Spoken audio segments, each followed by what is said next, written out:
Commander Vexthala had orchestrated what she believed would be the perfect solution to the human problem. The Galactic Council had been debating what to do about the unusually resilient species from the Outer Rim for months. They were too dangerous to integrate into civilized society, too advanced to ignore, and too friendly to simply eliminate. So when the survey data came back on Kepler 442c, a Class 0 Deathworld so hostile that even the automated probes had been destroyed within hours, Vexthala saw her opportunity. "We'll offer it as a colony world," she announced to the Council. "Tell them it's a generous gift, a whole planet just for humanity. They'll either decline, proving they're not as tough as they claim, or they'll accept and the problem will solve itself within a standard galactic week." The plan seemed foolproof. Class 0 Deathworlds were theoretical nightmares. Kepler 442c featured sulfuric acid rain, surface temperatures that fluctuated between -80 and 200 degrees Celsius, an atmosphere that was 40% methane, and gravitational anomalies that could liquefy most known organic compounds. "The humans will take one look at the survey data and politely decline," predicted Counselor Zephram. "Even they aren't that insane." 3 days later, humanity's response arrived. "Thank you for this generous gift. We're honored by your trust. The first colony ship launches next month. Also, we're sending a thank you basket of Earth treats." The council chambers fell silent. "They accepted?" whispered Vexthala. "Perhaps they didn't understand the classification system," suggested another counselor hopefully.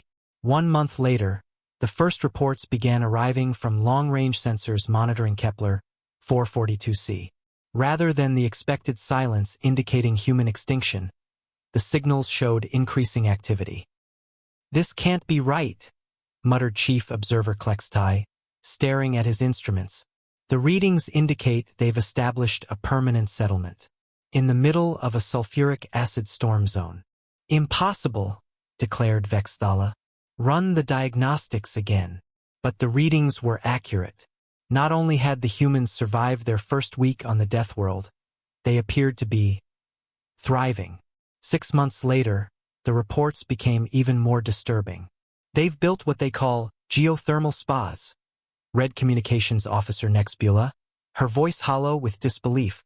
"They're using the planet's volcanic activity for recreation.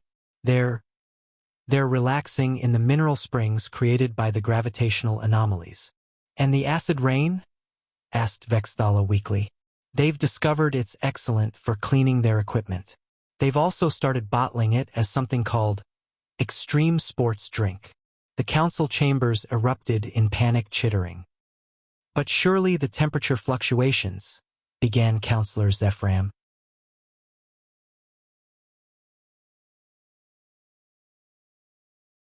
"They call it dynamic weather. Apparently, it reminds them of something called Alaska in spring. They've adapted their clothing and are treating it like a minor inconvenience."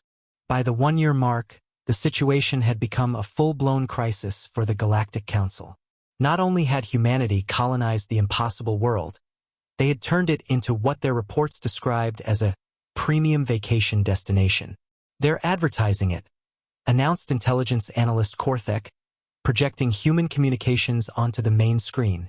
"Listen to this promotional material. Experience the ultimate adventure on Kepler 442c. Extreme weather guaranteed. Acid-proof gear rental available. Bring the whole family for an unforgettable journey." "Family?" croaked Vexthala. "They're bringing their offspring to a Class 0 Deathworld? It gets worse. They've established what they call summer camps for their young. The children are using the gravitational anomalies for a recreational activity they term extreme floating." But the final blow came 18 months after the initial colonization. "Commander," reported Communications Officer Nexbula, her voice trembling, "we're receiving a transmission from the human colony. They're thanking us again. And they have a request." "What kind of request?" Vexthala asked, though she dreaded the answer. "They want to know if we have any Class -1 Deathworlds available. Apparently, Kepler 442c is becoming too comfortable now that they've gotten used to it. They'd like something with more challenges." The screen displayed the human colony. Thriving settlements with happy families, children playing in acid-resistant playgrounds, adults surfing gravitational waves, and tourists from Earth arriving daily to experience the exotic adventure. Vexthala stared at the images, her multiple hearts sinking. Her plan to eliminate the human problem had backfired spectacularly. Instead of getting rid of them, she'd accidentally given humanity their first stepping stone to galactic expansion. And they were asking for more. Sir, added Nexbula quietly. They also sent another thank you basket. This time it's labeled Kepler 442C Specialty Products.